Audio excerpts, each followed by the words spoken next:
welcome to Short Sale Innovations presentation. Hopefully you can all hear me. Please answer if you cannot. Well, I guess you can't. There's a question box on your right-hand side. It starts with webcam, and if you just hit that plus button with your mouse, that will open up. There's a question box at the bottom, and if you just want to ask any questions during the presentation or let me know if you can, I'd love to know if you can hear me. I haven't had any responses yet. I see that there are people online and logged in. However, nobody has responded. Please let me know that you can hear me, and we will get started.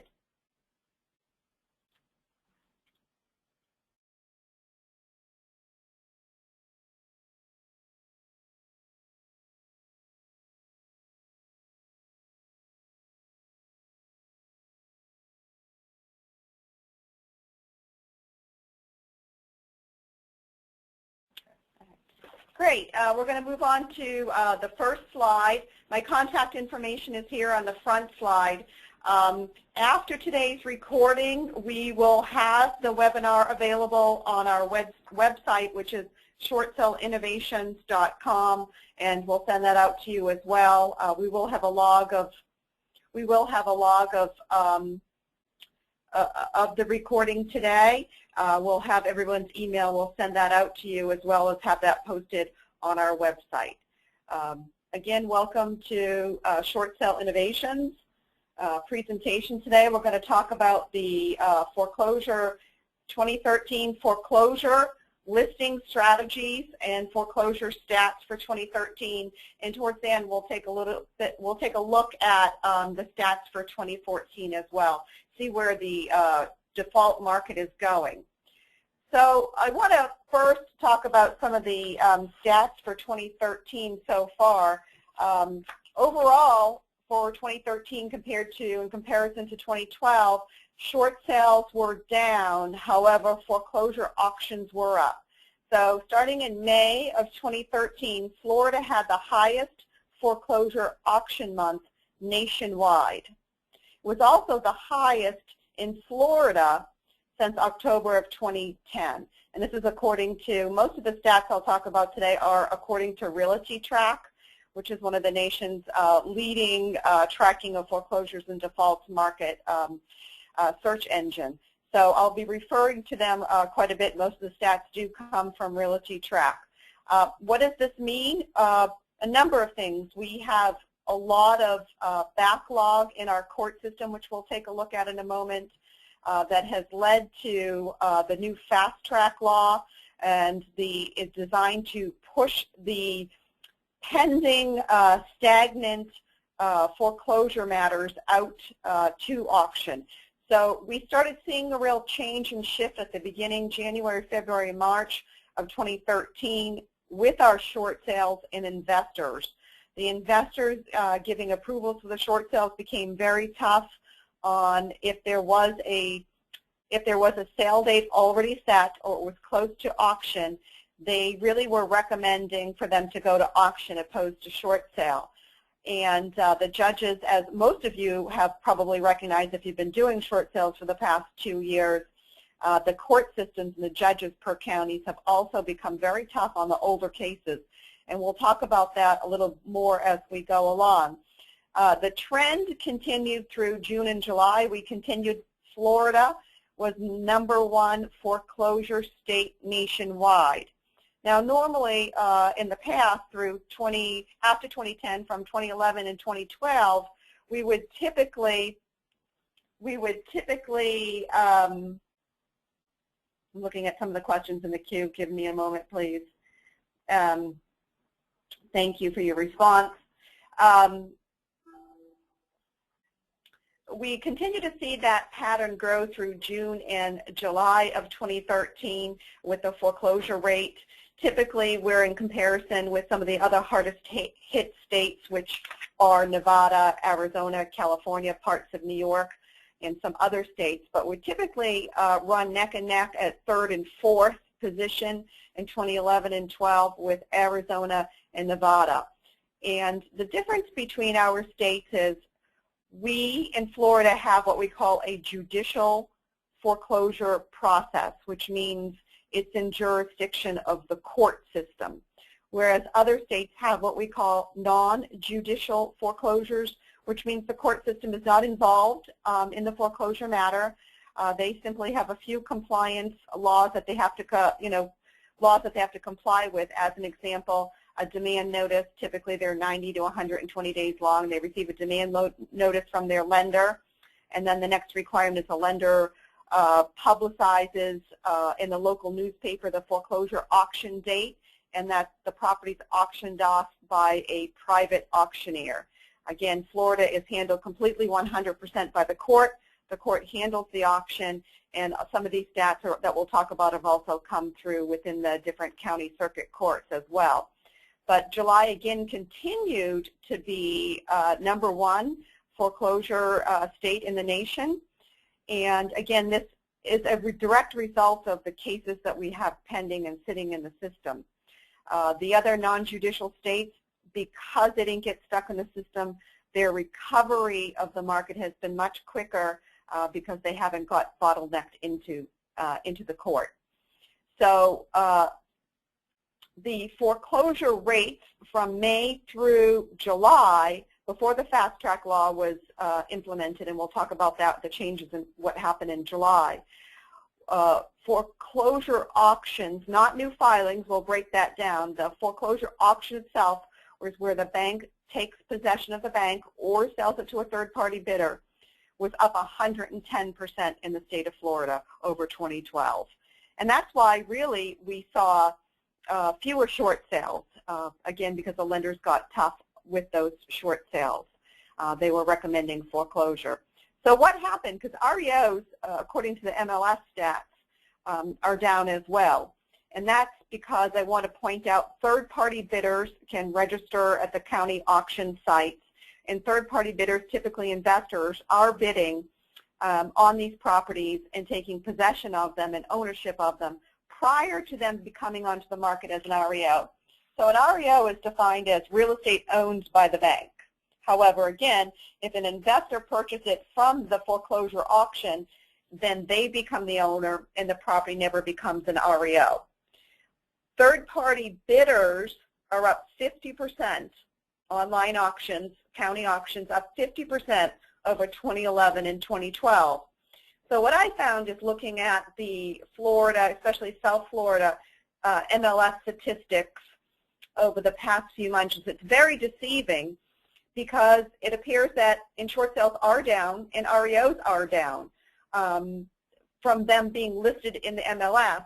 But that's very deceiving. That's really only a portion of your information of the default market. So I started getting questions several months ago where people would, realtors would say to me, are short sales going away? Are REOs going away? And also because the market was becoming stronger and values are going up and the market's appreciating, so therefore it made sense that perhaps that was happening. But as we're going to learn today, that's really not what's been happening, and they've just been coming out into the market in a different manner than what you may be accustomed to in the statistics that you were looking at. So I'm going to move on to the next screen. If you have any questions regarding this screen, please do let me know. We're going to move on here. Okay, so this is a continuation. Now, this is more of a focus, the statistics of South Florida. It's difficult for me to give you all the individual counties throughout the state, but we will continue to look at some state stats as well. But as an example, now it's important to understand that when you look in your public records and you see what we call a list pendant, that is the beginning of the foreclosure case. That truly is not pre-foreclosure, but that means the property's in foreclosure. Now, many things happened over the past few years in 09, 10, and 11 to have these cases stall, and I don't want to get too much into that. But in Palm Beach County alone, existing pending foreclosure cases, 36,000 cases. In Broward County, 41,000 cases, and in Miami-Dade, 46,000. Now, if we were to compare this inventory sitting in the court system compared to your current MLS, you would see that the inventory still in foreclosure, which foreclosure is a process, keep in mind, far outweighs your MLS inventory. And this is really what's causing such a tight inventory market. We will really see that change. My prediction is we'll see that change coming into 2014 as a result of the new fast track law, which again is designed to push these properties out into the market. The 50,000 properties, abandoned properties, that is a statewide, Florida statewide statistic. Underneath it you can see the 13,000 something odd Palm Beach County. Now the fast track law was originally designed to deal with these abandoned vacant properties that are not owner occupied, and there are so many of them, as many of you know, within the neighborhoods either that you work in or that you live in, and you don't understand why they're still there. Is the bank holding back these properties for a specific reason? And I would say no to that. I don't necessarily believe in the shadow inventory theory. I don't believe the banks are purposely holding these properties back. It's taken the banks, the national lenders, Bank of America, Wells Fargo, Chase, Citi, a number of years to understand fully all the different state foreclosure laws, some of them not really having very many laws, and Florida having probably one of the highest procedural states within the United States, and for them to understand the system. And these properties have gotten stuck in the system. And so that is why we have put together, legislatures have put together the new fast track law. So let's move on to the next screen. I'm going to flip down to the next screen and then go back. The new fast track law, if some of you have not heard of it, became effective into law as of July 1st, 2013. It was initially designed to push those abandoned vacant properties out of the system, and ultimately the law really went a bit further than that, and the folks that will be protected from the fast track part of it, so if you can imagine, fast track means faster, correct? So we have now owner-occupied primary residents are truly the only properties protected under this law. In other words, they can't be or shouldn't be fast-tracked necessarily through the system, but there's a couple other layers to that. So what happens when a homeowner is served a foreclosure complaint? And that's when the process server comes out to their home and first serves them that package. They're given 20 days to answer that complaint with the court. A lot of homeowners make a mistake and either send the bank or the bank's attorney a letter, which is not sufficient. It must be answered properly in the proper manner within the court. They have 20 days to do such in most counties. There are a few counties in Florida that are 30 days, but for the most part, it's 20 days. And if they do not answer that complaint, even if it's owner-occupied, the foreclosure can be fast-tracked through the system. Now, we're starting to just see that effect now, as a lot of filings were down from August and September until the banks and the attorneys have got a better idea of how this law is going to work.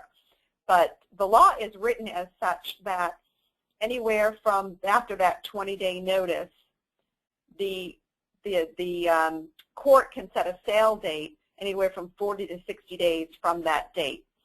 So again, it's designed to not have foreclosure cases pending for several years at a time, which is what has happened.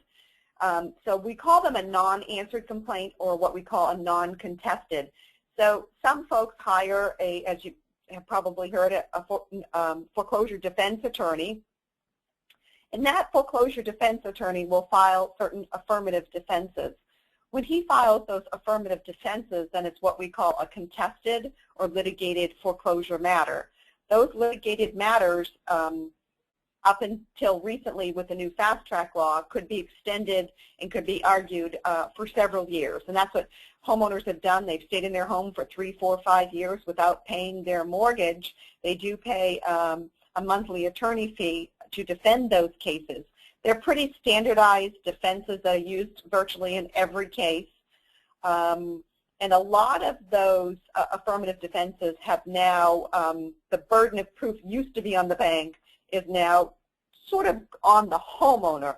So it's into the new fast track law for new filings. It's going to be more difficult to challenge these defenses, to present the defenses, and to have them overruled by the judge and by the bank. So we expect, even in a contested case, with an attorney, that we're expecting them to be really no longer than a year, which again is much different from what we would see up until this time. This law is retroactive from the pending cases that are what I call stuck in the system. So if we refer back to the prior screen with the cases in Palm Beach County, Broward, and Miami-Dade, those cases are now subject to this new fast track law. There will be, as you can imagine, it's an undertaking to pick those cases back up and to get judgments entered and sale dates set, but that's what we're seeing the courts do. So we are going to see homeowners that have been able to stay in their home up till 5 years without paying, haven't heard from the court, haven't heard from the bank, and then suddenly they will be given notices with a sale date that they have to leave their home that's being auctioned off. So that's what we're going to see a lot more of in 2014, and so the opportunity to counsel homeowners and to take short sale listings is going to increase, is my prediction in 2014. I'm going to go back up to the prior screen, new filings and pending. So it's important to understand, and when we hear statistics maybe in the evening news, it's very deceiving because they're really only giving you a snapshot of one part of the process. So it is true, new filings, that's the new complaints for the newly delinquent, newly defaulted mortgages, not existing pending cases, are down overall statewide about 23%, and these are rough estimates based on statewide statistics over 2012. So new filings are down. We started to see another decline after the fast track law was implemented in July. So August and September were down over 50% over 2012. But most of the counties, starting with October, November, are back up. The filings are up 53% in the last quarter here of the year. So and all those new cases will be subject to the fast track law. We expect to see the filings to remain steady through 2014. There are a lot of folks still out there affected by the economy. Perhaps they've held on as long as they possibly can, or they got behind several years ago and their properties are just going to default and delinquency. So we'll continue to see those. That's a prediction through 2014 into 2015. Yeah. Does anyone have questions regarding the new fast track law? Please put them in the queue and I'll try to address them as we go along. Again, the 2014 market, defaults market, we will continue to see the old cases. We do see them as old as 2007, 8, and 9 currently. They will have sale dates set, and we will see those go to auction. The auction rates will continue to go up in Florida until we pass this inventory out of the system. And we expect the banks and the judges to be tougher on those old cases. So we're going to talk about that a little bit more on the next screen of what is the best short sale for you today. I know a lot of this information is a lot of information, and how do you know when you take a short sale if it's good or if it's bad, if you're going to be able to complete it before the foreclosure auction? It's always been a little bit of a race. It's what we call a dual track system, which means the bank is moving forward with the foreclosure as the homeowner is seeking alternative foreclosure measures, which would be either loan modification or short sale or even deed in lieu. The bank continues in their track, and it'll be a race to the end. We'll see that happen more and more And so it really is going to serve you best by knowing the difference, looking at the case before you take the listing to know if you're going to have time. And of course, the cooperation from your seller and participation of whether or not they have an attorney to help them postpone the sale date, or if they're willing to hire an attorney for a one-time postponement. Those really are the most defining factors when you're looking at a short sale. You're looking at some of these existing pending cases. I want to just quickly go back to the property, your property assessor. So when you log on and you look at your public records before you go out to take a look at a listing, or on a listing appointment, I should say, the date in which the list pendants was filed, the day and the year, there's a case number on it as well, which will take you to the docket within the county as well. But that date is really how long the case has been pending, and that's where I'd like you to focus. So if you're going to go out and take a listing tomorrow and you see that there's a list pendants from 2009, you need to recognize that there's a pending existing case. And ask your homeowners a few questions. Sometimes we have to drill down with them and ask them more information. They may say something like, oh yeah, I have recently heard from the bank, or oh yeah, I just got something in the mail. Once they receive that original documentation from a process server, all the other documentation is just simply in the mail. If they don't live in the property any longer, perhaps they're not receiving the mail.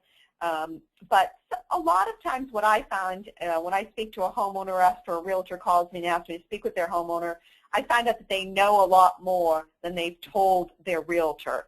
So we do have to drill down and ask them a few more questions that'll give you a good idea of where the case might stand. I'm going to just look up here. It's very hard for me to see these questions. The box is not very large. Here we go. The question is, are homeowners informed about the fast track law through the bank's notice, or are they only informed by their realtors? I don't believe that they've been informed. It's not an obligation by the banks to let them know about the fast track law. Again, most of the lenders that we see, I would say, on a first lien and a first mortgage, 80–90% of our cases are national lenders, Bank of America, Wells, Citi, Chase. They are not familiar with each and every individual state law. So no, they're not letting them know that now there's a fast track law. They simply will get something in the mail with their sale date, their auction sale date. So the more information you can provide to homeowners or through your website or other means of education that you have, which is what I try to do as well, you can be a great source of information for homeowners who are really going to need this. Hopefully that answers your question, and thank you. If you have more, please do so. Put them in the queue. Uncontested cases, that means the homeowner has not hired an attorney. They did not answer the complaint within the 20 days. The uncontested cases, and we've been seeing this in Palm Beach County for quite some time, a sale date from the time a homeowner is served to a sale date, it's been about 6 months, and we'll continue to see that trend close from 4 to 6 months. So as you can imagine, it's disconcerting to some people, but it's also important to understand that's how other states operate, and part of the reason why we have such an inventory issue is because of our laws. So typically, if you're not paying your mortgage, the bank has the right to foreclose. And some of these older cases, like I said earlier, they haven't paid in many, many, many years. It's only hurting our economy, our local economy, and our real estate market at this point. So uncontested cases, we'll continue to see those move very quickly. Again, we've already seen that in Palm Beach County for about 12 to 18 months. Palm Beach County has been aggressive with their foreclosures, and we're starting to see that more in Broward and Dade as well. At that point, so it's a great opportunity for realtors, because sellers will be looking for those alternative measures to foreclosure. So a lot of them may start with loan modifications. They get aggravated with that process. A lot of them are denied after waiting and shuffling paperwork for months and months on end. But that's still an opportunity for you to be speaking with those homeowners and advising them. and when they come up short on their modifications, or they don't receive a permanent modification, the bottom line is a lot of people just don't qualify for modifications. They either make too much money or too little money. And that does not, and it's confusing for homeowners, that does not disqualify them for a short sale. We might have to look at their case a little bit closer, but those are questions that I always ask when I'm speaking to a homeowner, if they had been through the modification program and what happened with that. And it's also a similar process as far as paperwork, so it helps prepare them for the short sale process. As you all know, it's tedious, it's long, there's a lot of paperwork, and so I always find that preparing your homeowner, setting the proper expectations, takes away a lot of the anxiety and the unknown. So that can really help and assist in closing a short sale. We're going to move on to the next screen here. Short sale listing leads, and this is something that we'll post on the website, as well as I'll get your email addresses and send this out to you. These are lead generation sites that either myself or the realtors that I've worked with have had you know, some success with in generating short sales. Farming neighborhoods, you can really, some of these programs you can really target down into very specific neighborhoods, find out how long they've been delinquent on their mortgage when the list pendants was filed, how upside down they are. So as much information, I know some of your MLS, I know part of Flex MLS does this as well. The more information you have and understanding their equity or non-equity position gives you an upper hand over other realtors. Again, as we move into 2014 and a result of the new fast track law, knowing how long, and I know a lot of realtors don't ask that question because I ask it to them every day, how long have they been delinquent on their mortgage? It doesn't seem to be something that you folks ask, and it is really important. I have a questionnaire with 10 questions on it that you can ask your homeowner. This will give you an idea of what your short sale is going to look like. So let's move on to that next screen where we're going to talk about good versus bad short sales. How can you tell? And there is such a thing. I know we hear stories all the time about how awful short sales are and how long they take. But really, the national lenders today, if you have, again, a Bank of America, Chase, Wells Fargo, pending nothing else happens, it's not sold along the way, or we're not up against a foreclosure sale date, really are only taking about 60 to 90 days today, which is a huge difference from just a few years ago. So if you've been doing short sales for 4 or 5 years, you should be seeing those short sale processing times have shrunk significantly. With that, we also have stricter guidelines, and you have to have a good hardship and a good hardship package. Those are all very, very important, and I teach about 10 different short sale classes, which we will all eventually have on the webinar and on my website. We'll get a little more deeper into the good versus the bad and what to know, what not to do. But just touching base today, I really wanted to talk about length of delinquency in the older foreclosure cases. What I've been telling realtors for about a year now, and it's more and more important, is your best short sale client today is the newly or recent delinquent homeowner. So asking those questions, and I know it can be a little uncomfortable, but you can also, as we talked about, receive a lot of that information from your public records. So as an example, if you see that there's a list pendant filed in 2012, then you know it's a newer case. It's only been pending for about a year, and you're most likely going to get a little more forgiveness from the bank, a little more forgiveness from the court system and the judges, and they're going to allow 1 or 2 postponements. Again, you need that, you need the cooperation and participation of the homeowner, that they're willing to hire an attorney. We have discounted the Homeowners Assistance Division of the Law Office of Paul Krasker, which we are affiliated with. Short Sale Innovations is affiliated with, offers these fees as one-time discounted fees as long as a homeowner is participating within a short sale program, and the short sale is with us. And there are some discounted. It's not the full foreclosure defense fees. It's well worth it.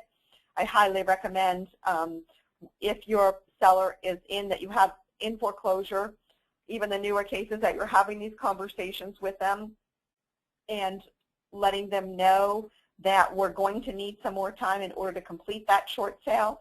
Typically, at summary judgment hearing, that's the last step before the sale date, the judge enters a sale date when judgment is entered at that summary hearing day, court date. And they typically are setting them about 30 days out, which if you have a homeowner, and this is when we get the calls, the homeowners receive that sale date or they received a judgment, they know it's moving along, then they're looking up to the realtor, they're looking for their alternatives, but they've waited till that time. Now, the judge will set 30 days out from that date if nobody comes to court and contests and asks for a longer period of time.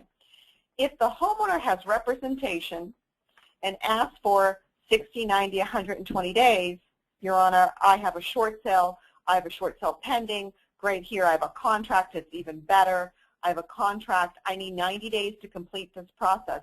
The judge will allow that, but do you see how crucial that is? You must be able to do that in a short sale today, and that's going to become hand in hand prevalent in 2014. Again, in the past, it hasn't been a major focus for realtors because people stayed in their homes for 3, 4, 5 years, and these cases were stuck, and so sale dates weren't being set. But that, if I can emphasize enough today, sale dates are going to be set, and we are going to need to help our homeowners and get them through this if you want to have successful short sales. Qualifying your seller, again, we've got the questionnaire. Asking who the lien holders are, the first mortgage and second mortgage is also very important. So knowing if it's one of the national lenders compared to one of our smaller state local banks is very important. When I talk about timelines and certain guidelines, they really are designed for the national lenders and don't necessarily apply to some of the smaller lenders. And we know which lenders are easier to work with than others. So as an example, all the national lenders, Bank of America, Wells Fargo, Chase, Citi, when they're on about that, we've gotten them as quick as sometimes 30 to 60 days, but if you just ballpark about 90 days, but then there's some smaller servicers that you may have heard of, like Green Tree and Ocwen and Nation Star. And these companies, Bayview Funding, they tend to be liquidation companies. They're buying the notes once they're in default.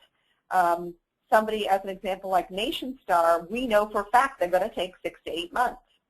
So preparing your seller and preparing them for a foreclosure and what's going to happen to them and what we need to do becomes so crucial in order to complete the short sale and for you to earn your commission. That's what it's all about. Bottom line is earning your commission, being successful, not wasting your time on short sales that are not going to close, because that's really the issue at hand, and it's really why I think a lot of realtors stay away from it, because they haven't learned enough to know when to not take a listing or waste time on a listing that they're ultimately going to lose to foreclosure, which I know is an extremely frustrating endeavor for both the realtor and the seller, and that's the last thing you want to happen. And what I would say to you today is we have tools and resources available to us to assist you so that doesn't happen to you.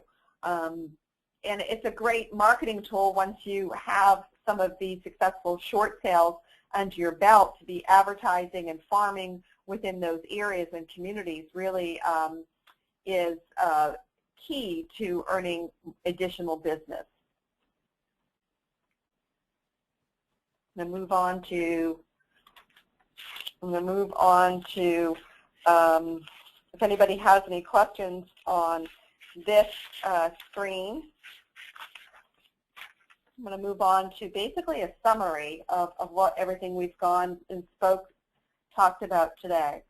So my predictions for the 2014 default market, and I call it default market opposed to the distressed market because not all the properties are distressed. So when we talk about distressed properties, and I don't necessarily think it applies. We have some higher end short sales, we have luxury short sales, we have multi-million-dollar short sales.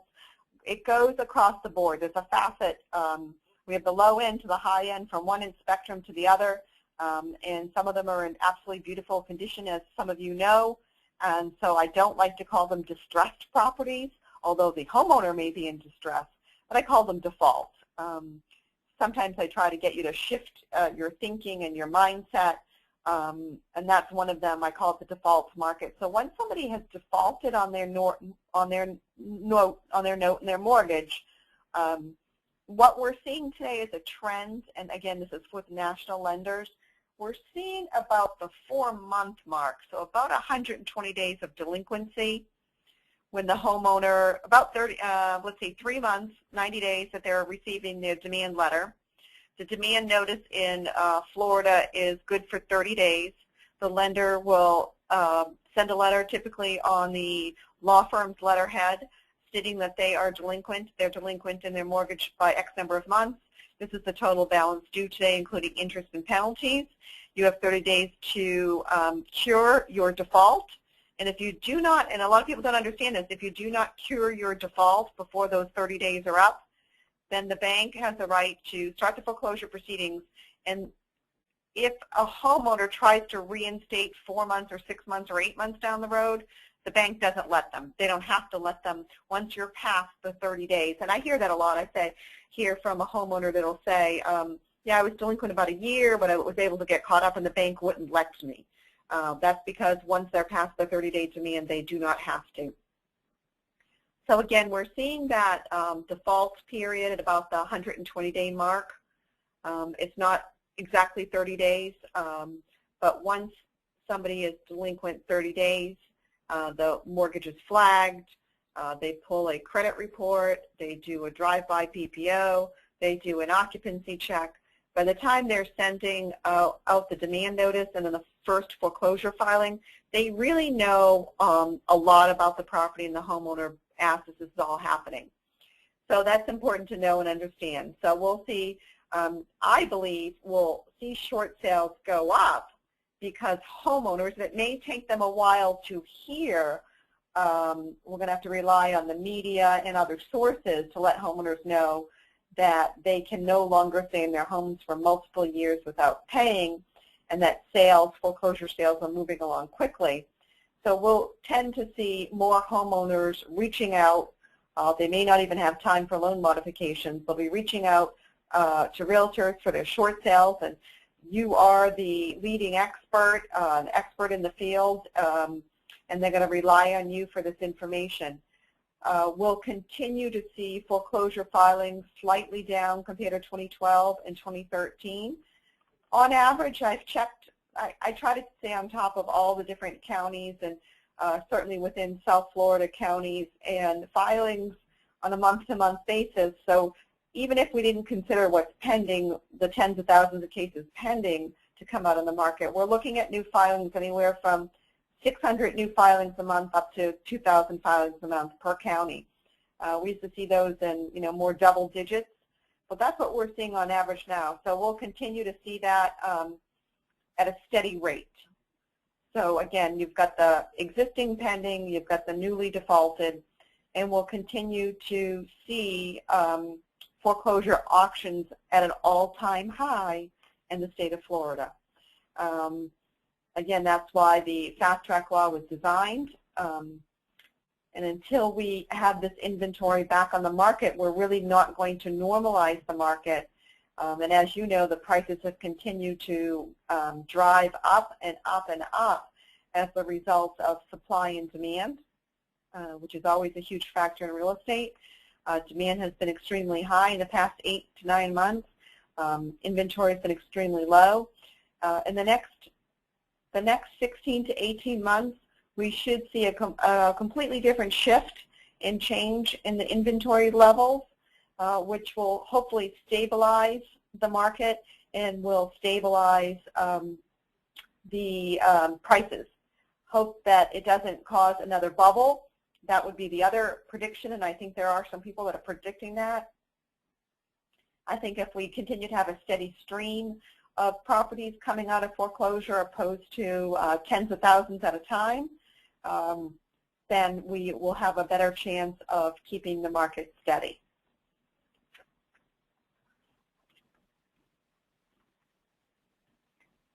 If you have any questions regarding this webinar, any of the statistics that we talked about today, the questionnaire that I referred to today, or if you just simply want to know about our other classes that we teach. Trident University has over 30 educational offerings that we do at your office, and that's extremely helpful. The more information that you have, that you're armed with, you're the expert in the real estate, the more that you can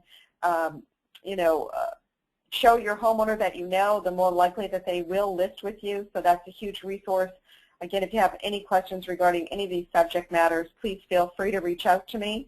My information is on the screen. It's going to give you a minute to jot that down. My direct line, as well as my email address, is vcoyne, C-O-Y-N-E, at short-sale-innovations.com. Please also feel free to visit our website, short-sale-innovations.com. If you simply write in Short Sale Innovations in your search engine, it should pop right up, and we will have the webinar posted there within about a week, as well as other resources. I don't think there's any more questions in the queue. I'm looking just because I'm not an expert in the area, and I think I've answered all the questions. Thank you for attending. Thank you for logging in today to the Short Sale Innovations, Short Sale Statistics and Listing Strategies. And have a great day. Happy holidays.